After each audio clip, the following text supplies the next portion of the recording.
is the sound okay? Because I have. You have noise cancellation. I have noise cancellation. I can't hear noise in my own environment. So, yeah. You sound great. So it's okay. It's good. So hello, hello, welcome. Let me go take two. Sorry lah. Okay. Hi, welcome. Because actually take three. I have not actually decided how I'm gonna constantly start this thing. So yeah. Hello, welcome. Today I have my friend Mei Yi. So I think I know Mei Yi like probably a couple of years now. And the thing that the thing that she's absolutely proud that she is basically a Google local guide. Like most of the time when I go explore food with her, she'll be wearing the t-shirt by chance. By chance. Thank you, Yilin. And yes, our mutual friend Yilin is actually may you help from like the food heaven of Malaysia, Penang. I say it right here, so yeah. Coming from a Malacca boy, that means a lot actually. Penang has really, really good food. Like I do remember going there when even eating like a conference food. I'm like, what the hell? Why the nasi kandar the conference food taste so good? You know it. Yeah. So maybe tell us what you do actually at this point before we go into the part that you are gonna make me hungry. I run a school. I bring professionals from different industries to introduce their industry to kids from low-income neighborhoods. So this is to broaden their perspective, broaden their horizons. Kids who go through this program after 2 years, they are shown to have increased level of confidence, better future perspectives, and so on. So so this is what I do on a day-to-day basis. And then I also do some other consulting work on the side. And yes, I create food lists. And just to emphasize, I am a Google level 8. Okay, so I have no idea what does that all mean at all. Everybody just go to your Google map. If you look at your own profile, you will be able to see how many like stars you have. And then so I'm level 8. Yeah. What was the highest level of this? I think level 10 is the maximum as far as I can see. But then even level 10, there is like a huge range. Like some people are like 100,000 points, and some people are like 300,000 points for level 10. Just for context, I'm 28,000 points.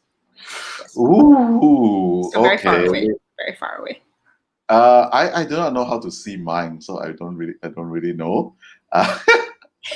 Go to Google Map at the bottom, contribute. That is where you get to see your profile.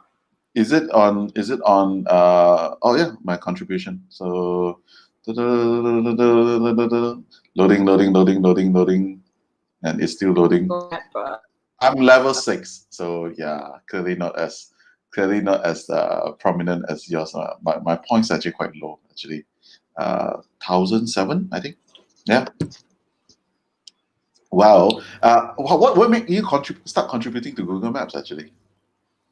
Actually, let me just before going there, like I think one of my trips to New York, and at that point in time, like I haven't been back to New York for a while, and so I was asking around, and you did a trip before me, so you told me you had this whole list of stuff, so I actually asked for your list. I'm like, oh my god, I'm so impressed.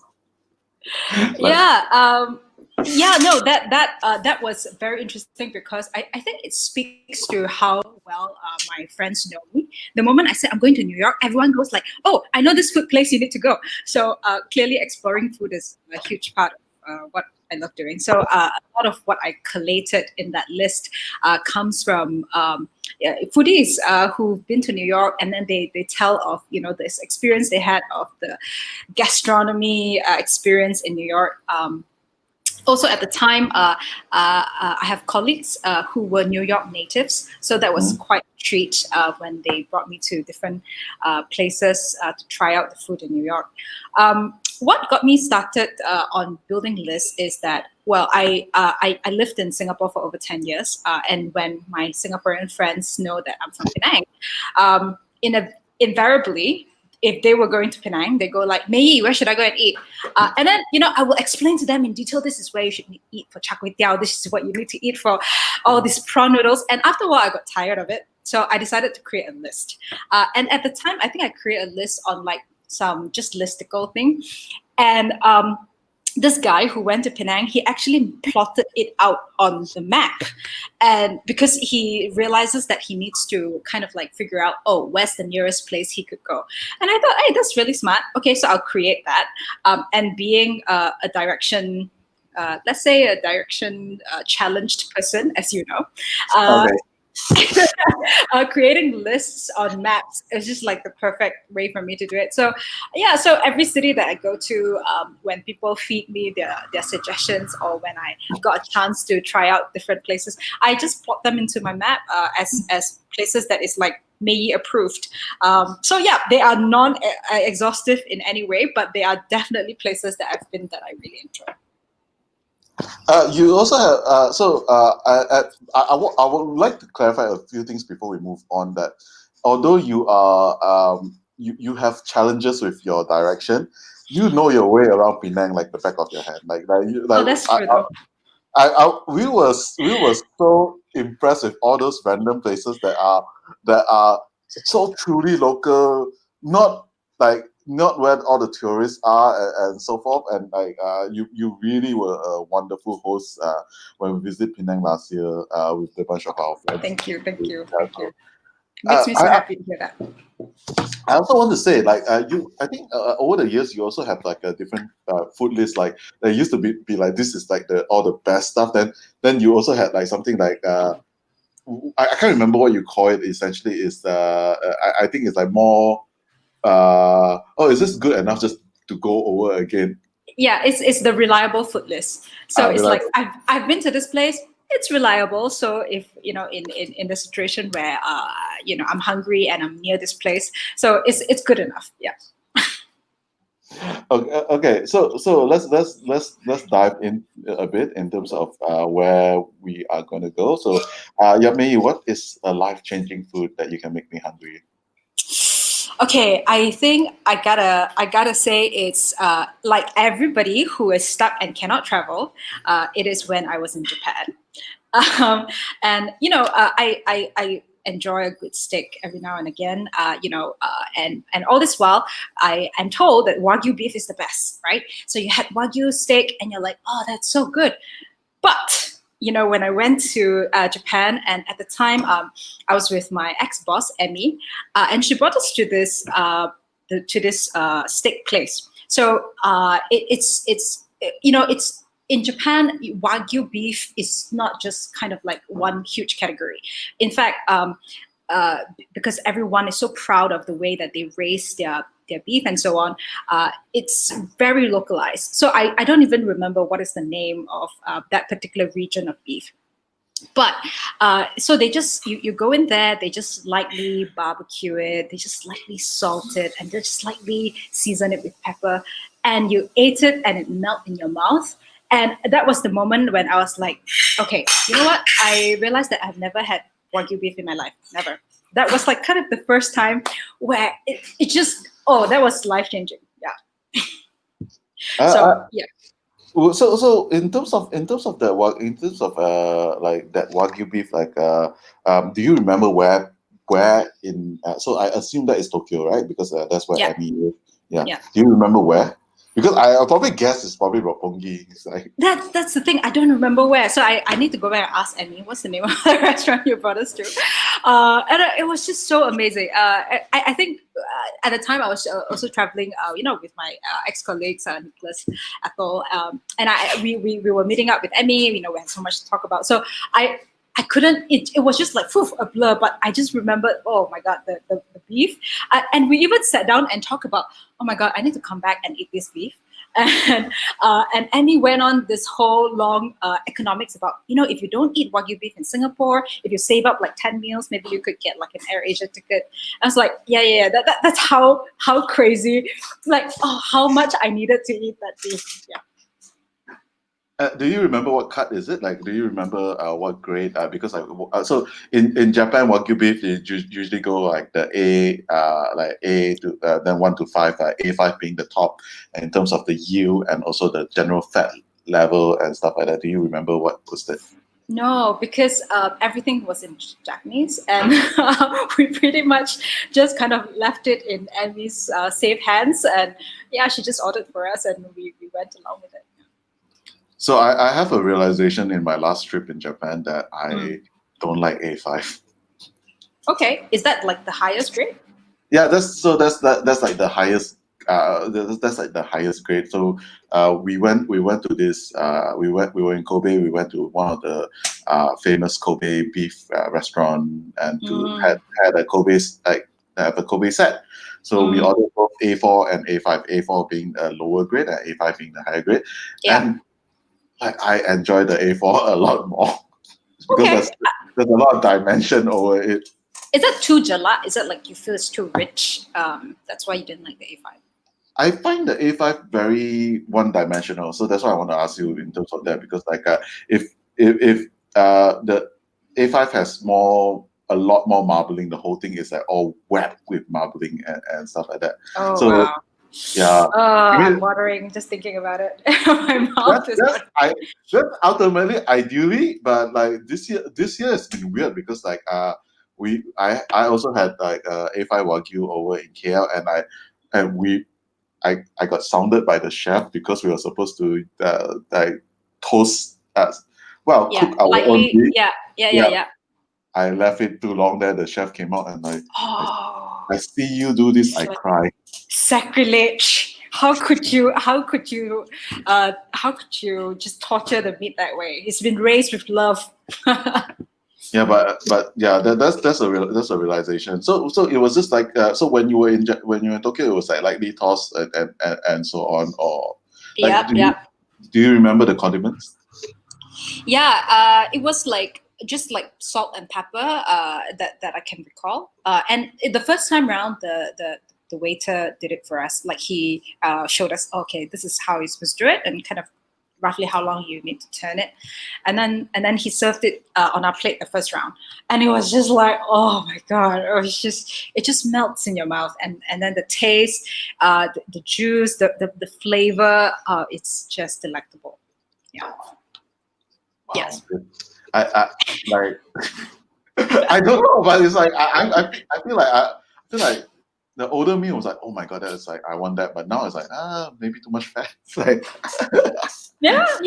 No, I think it's kind of like good in smaller quantity. It's not something you have all day, all the time. And in fact, I am trying to be more plant-based this year.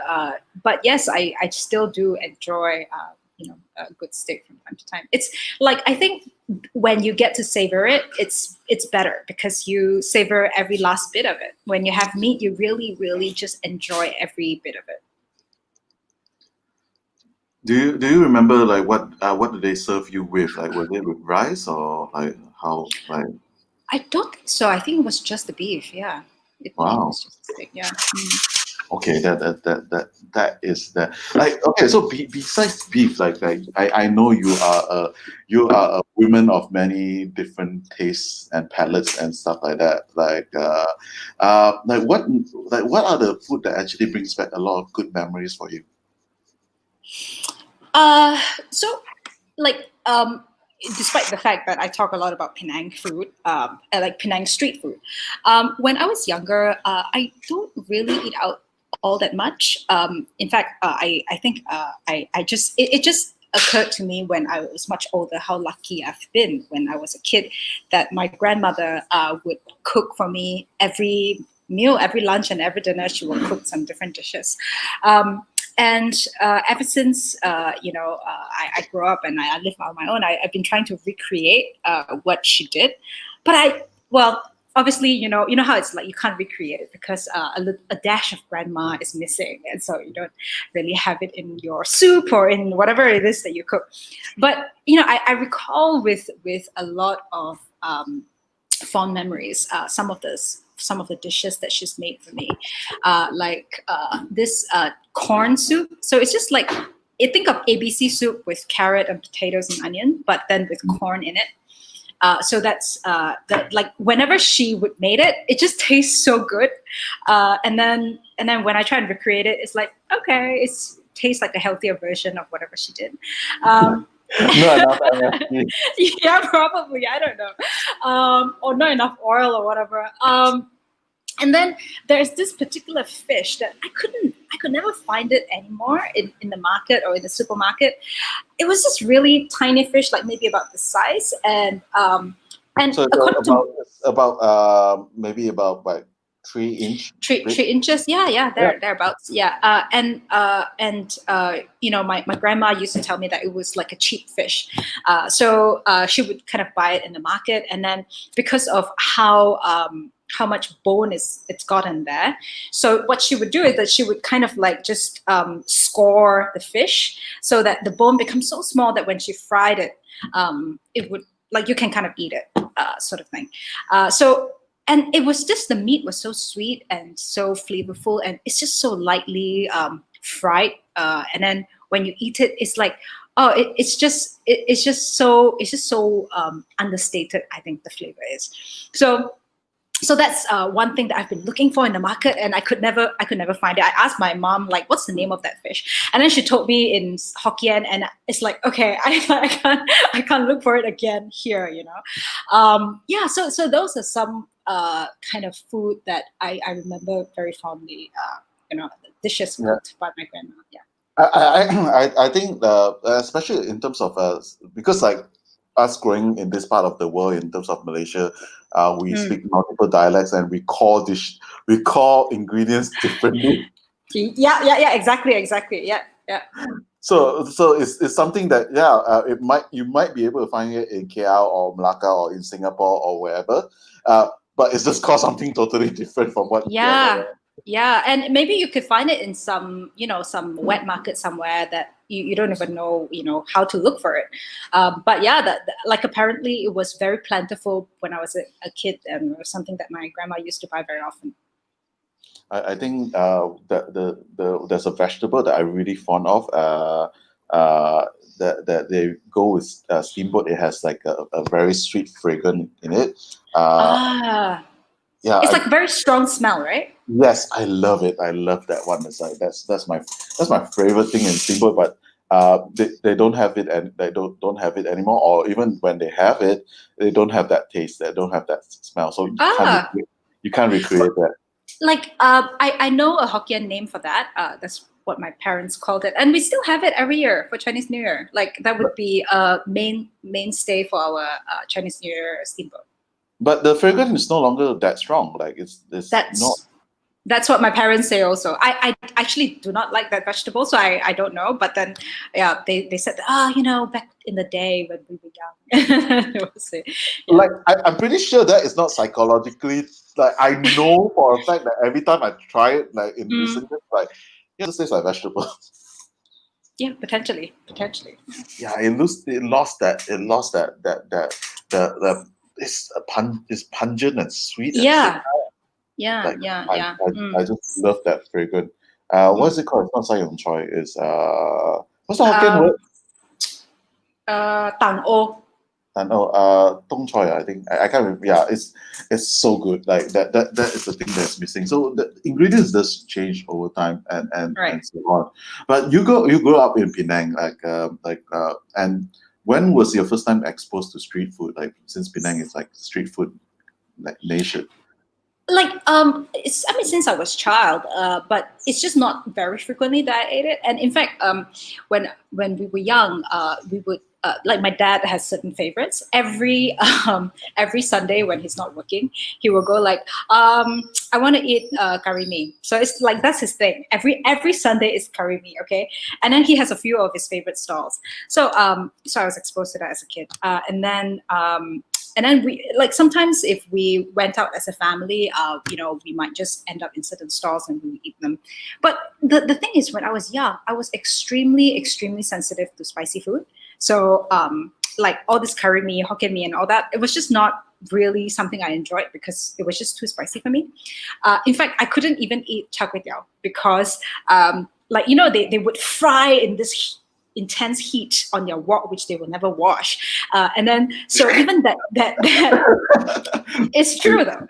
Even the residue chili on the previous plate, even if I ordered I don't want chili, right, I could still eat it, and it was still spicy, and so ironically, it's only when I went to Singapore, and then I love my Singaporean friends, but the food, the spiciness level in Singapore is just not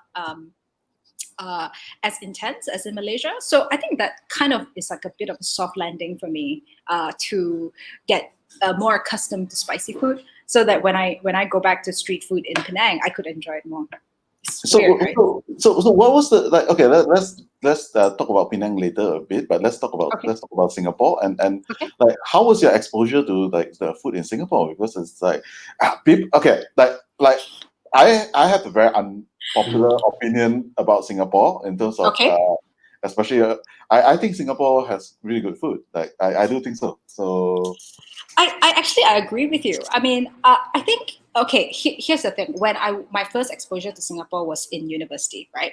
And when I was in university, I was a student. I didn't have a lot of money. I didn't want to spend a lot of money. And let's face it, exchange rate is not in our favor. Okay, so for the most part, if I could, I just eat on campus. And I live in a hostel. The hostel provides catered food actually.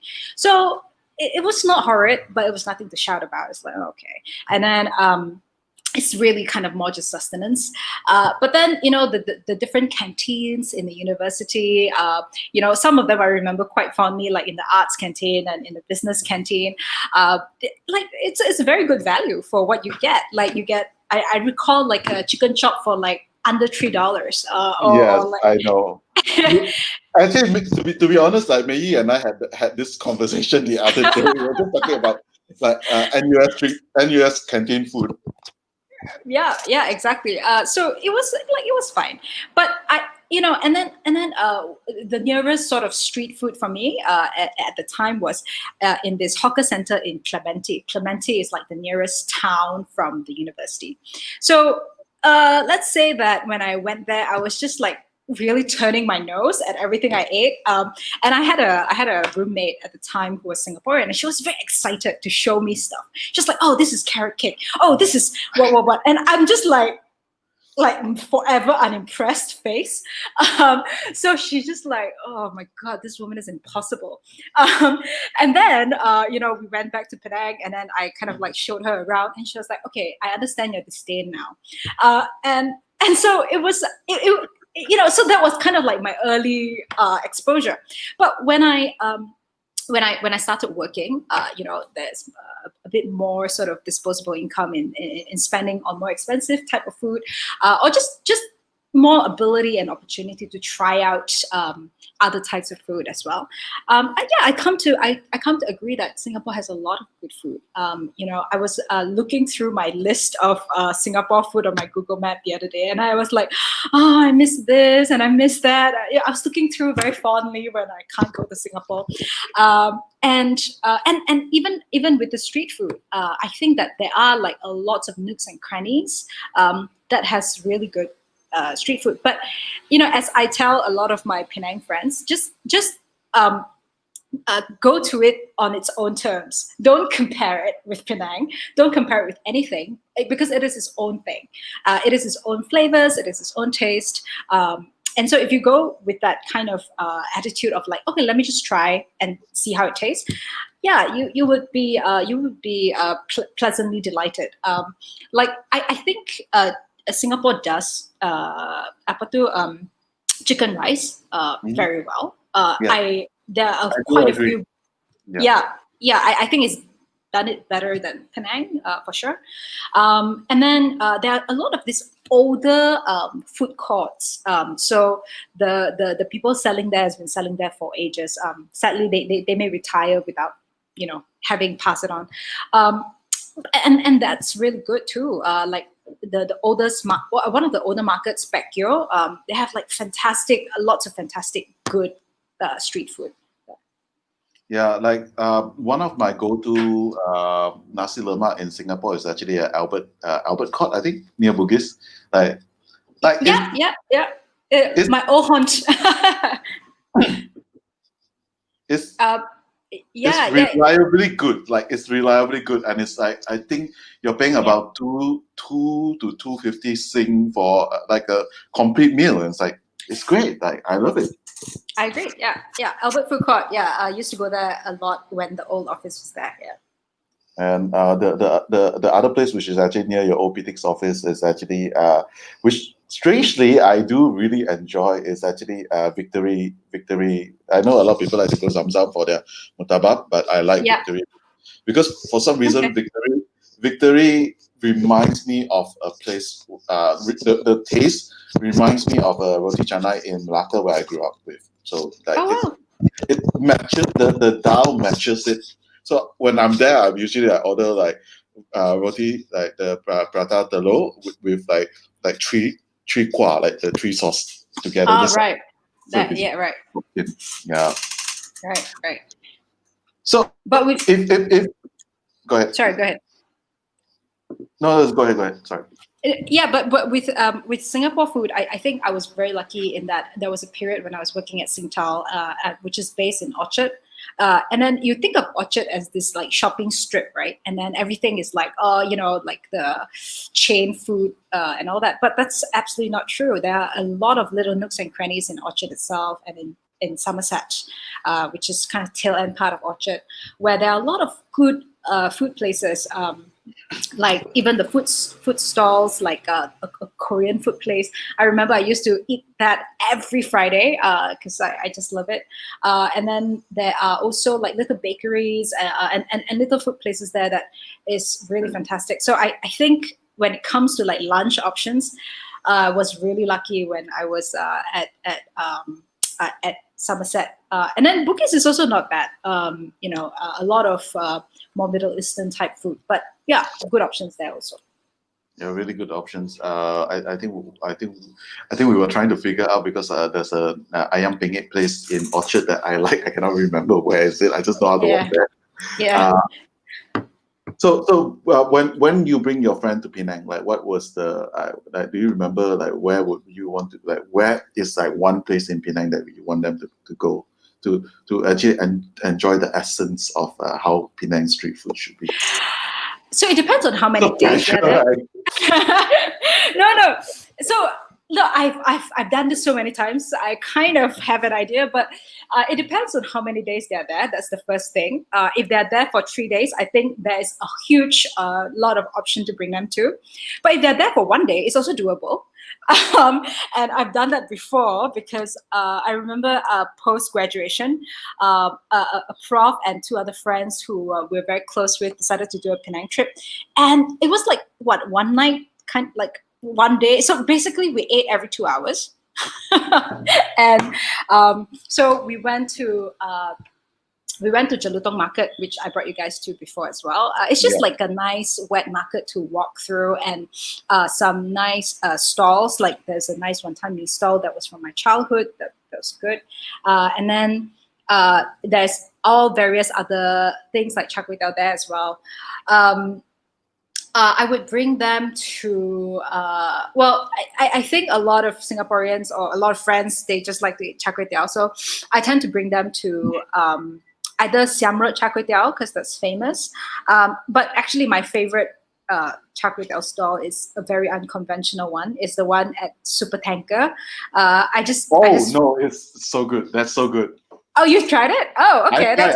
I tried that. Yeah, I don't always bring people there because it's a little bit out of the way. But if we came in from the airport or we came in from the second bridge, that is always like my first stop. I gotta eat it there first and then kind of go elsewhere. So I go Super Tanker for their the pancakes actually. Oh, okay. Yeah. The bancang kueh, is it? No. The appam, is it the Chinese appam? The appam. Yeah, bancang. That's bancang kueh. Yeah, yeah. Bancang, The one yeah. with the corn and the Yeah. peanut in the center. Okay. So that was my primary reason, and then the char kway teow over there. Those are Okay. Yeah. And then there's another cafe. There's another kopitiam that I like to bring people to. It's called New Cafe. That place has a lot of good different good stalls. Like their curry mida is really good. Their wonton mida is pretty good too. Their Hokkien mee is not bad, but their appam is like amazing. So I would like order 10 appam at one go, and then the uncle will slowly serve it because it's like they make it one by one. Yeah, so there's kind of some few places to go. If let's backtrack a bit. Let's talk about what is a kopitiam for our audience who might not be so familiar in this part of the world, especially kopitiam in Penang, because I think kopitiam in Singapore means something else and kopitiam in Penang means something else. Can I explain that? Yeah, so a kopitiam is like imagine like a shop lot with multiple different stalls in there. So they will in one lot they will probably have a few types of noodles, a few types of rice, and so on. And then the owner or the main proprietor of the kopitiam would be the one that sells you drinks. So you can order your coffee or your whatever from them, and then they will serve that. How that's different from in Singapore? I think in Singapore you will very hardly find a kopitiam per se. Singapore mainly you have food court. So food court is just much bigger in its scale. It is like it is like a court, yeah, like a bigger hall, I would say, and it tends to be like pretty huge, really high ceiling, and so on. A lot of kopitiam in Penang gives you kind of like that old. Retro shop lot type of feeling, except that they are not doing it deliberately. It's just how it is. So it's not hipster. It just is. And I like that feeling. Maybe it's because the feeling that I know from childhood. And it's not so bewildering if you go there. There are like maybe under 10 stalls usually, and you kind of know what's good. Like which stalls are good. There are food courts in Penang too, and then but then there's kopitiam in Penang, so that's the difference. Yeah, I think one of the things about kopitiam in Penang that I don't think I can get it outside of Penang or maybe in Kedah is basically almond milk. Oh yeah, you like that, right? And then you were I love that. and then you were like asking me what's your weird combination, and I gave you like my childhood secret of like combining almond with Milo, and it's pretty simple. It's pretty simple. It's okay. For those who drink like cappuccino with almond milk, this is not what you think. It's not a health drink. It's nothing. This is I will quote my ex-girlfriend. It tastes like it has the smell of baby cockroaches. Yeah, see, I never got that. I don't understand. I never got it. I love it. I just love it. Like, I think the thing with this the Penang version of almond milk is that you can't be neutral about it. You either love it or hate it. That's what I get. That's the sense I get. But here's the interesting thing, right? When I went to Penang, when I went to Singapore, and so for me, almond milk is like comfort food, comfort drink. So when I was sick and I went to this food court thinking I can order that because it's so ubiquitous in Penang, I couldn't. I was like, they were like really like confused by what I was asking about. And then finally, when I went to Taipei, that was the only other city I know outside of Penang that has the same thing. So I'm beginning to wonder if it's like a Hokkien people thing. Like, you can get it in Hong Kong actually, Hangan Cha. Oh yeah. Okay. Yeah. So it's like really fragrant and like very sweet, and then yeah, it's like so sweet. It's like almost drinking condensed milk. It's crazy, right? It's crazy how sweet it is. But then I just love it. Yeah. Yeah.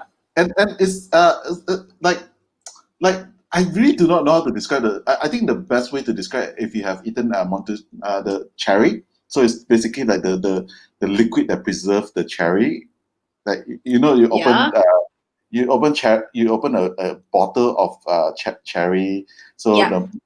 and that is the closest taste I can find that I can describe to people. But beyond that, Right. I really do not know how to describe it because I, yeah, I have a close approximation. Well, it's not a close up. It's more like it reminds me of.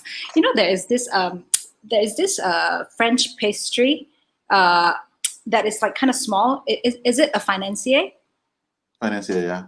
Yeah, It's I think it the does. flat the flat one with like a pillow, like a small pillow, right? Yeah, yeah. Does it remind you of that? Like when you eat financier, it's kind of like I don't know. Like I don't know if it's like my brain kind of crossing, but when I eat a financier, it reminds me of like Penang almond milk. I I don't know actually. I don't get that when I eat now, financier. now we gotta try it. Hopefully the place that we are going next have financier, so we can actually just Mm, solve it. sounds Uh, good. Sounds Actually, that sounds good. I always think like financier reminds me of denser like butter cakes like that. That's what I always think about it. Yeah. But right, right. But it's the smell. It's the smell. Yeah, yeah, yeah, the smell has this like really weird sweetish smell that it either yeah, repulses you or you love it. Like yeah, yeah, I love yeah, it. Like yeah, it's one of those weird thing that I didn't know people hate until I was an adult. yeah. Yeah, yeah, yeah. Yeah, because my whole family we drink it like and we like it. So yeah, when somebody tells me it tastes like cockroach, I'm like, you must be mad. But and then later on, I realized a lot of people have problem with it. So Yeah, it's one of those weird things. So going back to like food in Penang. I think yeah, the you the like one of the other drinks that is actually like truly unique over in Penang is basically the what's it called? Penang the nutmeg. nutmeg. Yes, yeah. Yeah, Shit, I can't remember the English word. yeah, yeah, yeah, yeah. Yeah, What's the English word? Okay, and yeah. you introduced me to two types. I didn't know there was two types of it actually. Like Yeah, yeah, exactly. No, I think I come to well, I know that there is no nutmeg in Singapore. So when I was bringing Nick to Penang, I think Nick and Ethel were in Penang with me, and I was like, oh, you want to try this because you can't find this in Singapore, and I think Nick really liked it. And then he was like, oh, wherever he go, he's like, got nutmeg. Got nutmeg. I'm like, okay, this might be a winner. So then I started to introduce more people to it. But then I do realize that, like my mom, like she did not like the cordial version because she generally didn't like kind of sweet stuff. But the fresh version is very refreshing. It's just that it's too like kalat, it feels like it's so harsh on astringent, yeah, on your tongue. So then like typically when they make it leaves it leaves a layer of like taste, like aftertaste on your tongue for a fair bit actually. yeah, right, it's like yeah, it's very harsh in a way, like almost like eating unripe pineapple kind of feeling. Oh, um, that's a very good example. yeah. So that's why if you drink fresh nutmeg, typically they would tone it down a little bit with simboy. What's simboy? The It's pickled the basically dry tamarind. fruit. Yeah, yeah, Uh, the dried tamarind. Yeah, they would kind of add that as a way to balance it out. Yeah. and you meant and I think you there was a difference between the red color and the white color one, right? I believe the red color has been boiled, and then the white color is the fresh. Yeah. Yeah, I that was a totally new thing to me because I'm not a fan. Unlike our mutual friend Nick, I'm not a fan of nutmeg. But yeah, I didn't know there was actually both of it actually. So that's actually quite unique to me. I think like if you were to name like okay, I would call like if you ask me, I will call bak chor mee the national dish of Singapore. Although That's my. What will be the national dish of Penang? Like what will I be guess the it has to be char kway teow. Yeah. Yeah. not even Assam, not even Assam. I think Assam laksa is a bit more divisive um, because people who are used to other forms of laksa, and then they would come to Penang, and no, this is like not even a made up story. Like they would go like, wait, is this bad? Has it gone bad? Because of how sour it is, right? So I think it's a bit more divisive. So again, some people love it, some people hate it, and then there will be some people in between.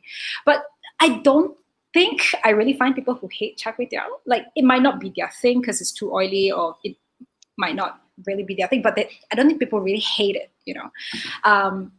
And then the people who are passionate about it are really passionate about it. And then I get this constant craving, like, oh, I gotta have like char kway teow from time to time.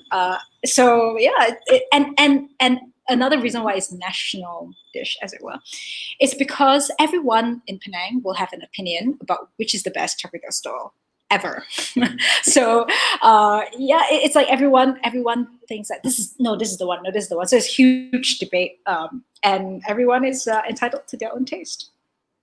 Yeah, but I would say if you are in Penang and you do not know which store you want to go, simply choose one that is closest to you. It's bound to be good.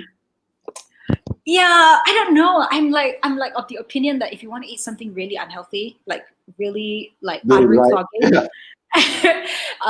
that's gonna give you a heart attack. Just eat the best one. Then it's worth it. Yeah. No, but I guess what I'm saying is also this, like if you go to like the Siam Road or the Auntie Goggle one, yeah, one plate is like what, 20 ringgit with and you have to wait like an hour, and so and you're absolutely hungry, and you absolutely want to eat something, and yeah, there are a lot of options in Penang. Like there are generally a lot more. Like just do a few search around. They're way above average in terms, like they bat above average in my opinion.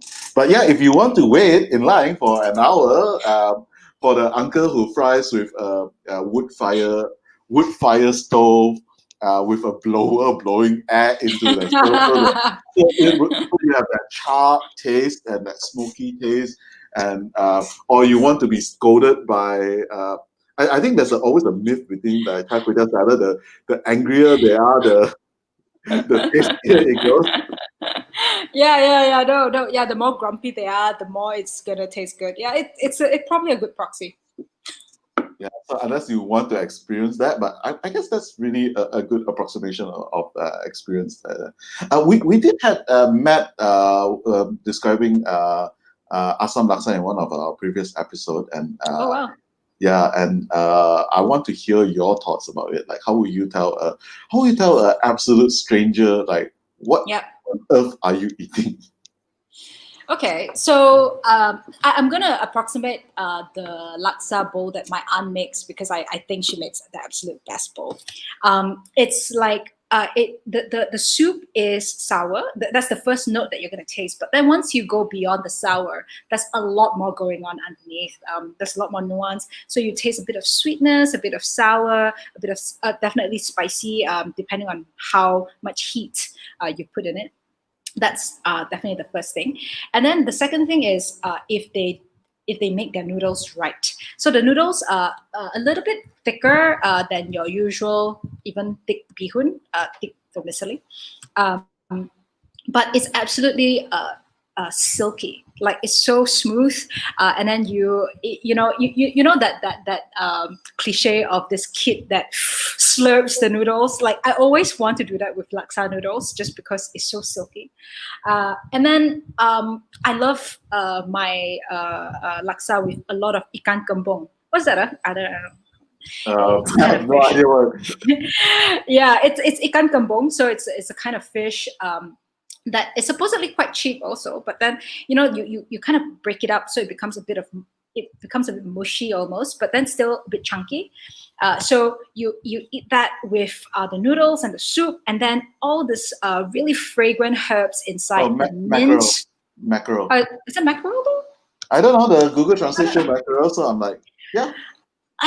I don't know. I'm doubting Google Translate, but yeah, okay. Indian mackerel. Indian mackerel. Okay, all right. So, then it's the combination of the spices, the mint, and the what is that flour that you put in curry? Santan. Yeah. So you have that too, and It's the basically combination. that's like ginger flour basically. Like, so you can either get the galangang or something like those ginger flour. Ginger flour, you're absolutely right. That's the one. So it's like, imagine this minced ginger flour in your dish, and all of that flavor in your mouth, and it's just kind of like mixing together, bursting together of flavors. It's fantastic. It's definitely not gone bad, but it is meant to be sour. And with pineapples. With pineapple, some people, they also like to put this prawn paste. Prawn paste is like really pungent and really, it's not for everybody, but I love it with my soup. It just mixes well together because I think it balances out the sour. I want to contrast. I want to contrast this with because Singapore also have their laksa. Basically, they have their. I think katong laksa probably will be the default over it. Like, do you like katong laksa? Like, I do enjoy katong laksa. Yeah, I mean, yeah, I think it's something that I do enjoy when I'm eating it. It's not something I seek out, I guess. There's a lot other street food in Penang, in Singapore, that I seek out, but yeah, katong laksa is not quite one of them. Okay, so what, like, if you were to eat something, like, let's say this is the last meal you will ever had. Oh my god. Yeah. Oh wow, that's a hard one, man.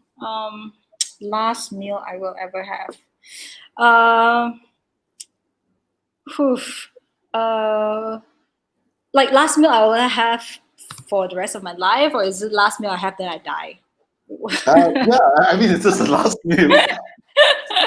Like, before we all get digitalized and we will not be able to enjoy food. Oh wow. Oh, so much. I don't know. Uh, can I cheat and like have a few? You can actually have a few. Yeah, sure. I really enjoyed this dish that I had in Chiang Rai when I was traveling there earlier this year before all this COVID stuff. It was like, it's the most unlikely way. Well, I wouldn't say it's the most unlikely. It's very unexpected the way they cook it. It's just deep fried fish with like a shit ton of garlic. Okay, a lot of garlic, and it's just the garlic is not even like slice or mince or anything. It's just like a whole what do you call it? A whole piece, Clove. a whole clove. There we go.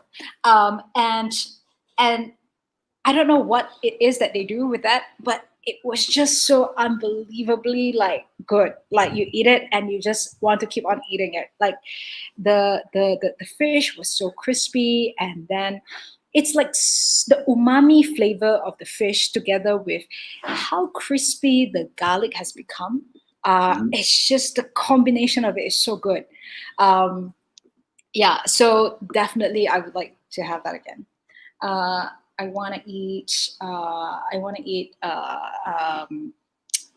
Sashimi from Tsukiji. Unfortunately, Tsukiji does not exist. It now has moved to the Hokkaido. Okay, all right, sashimi from Tohoku. Like, just put sashimi in my face. Any of them. I just want to eat them. It's so good. And Like any any part of sashimi, or just sashimi in general, like anything. I don't know. Give me tuna slices, tuna belly. Give me, yellowfin. Anything. Yeah, just like just so good. And then a bowl of this ABC corn soup that my grandma made.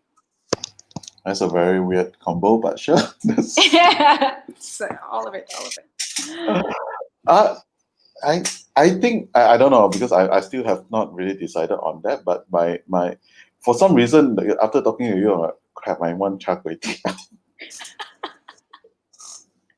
I think I've done my job. You have done your job. Oh, imagine the lard. Oh, imagine the wok hei and oh, the Okay. char. Yeah.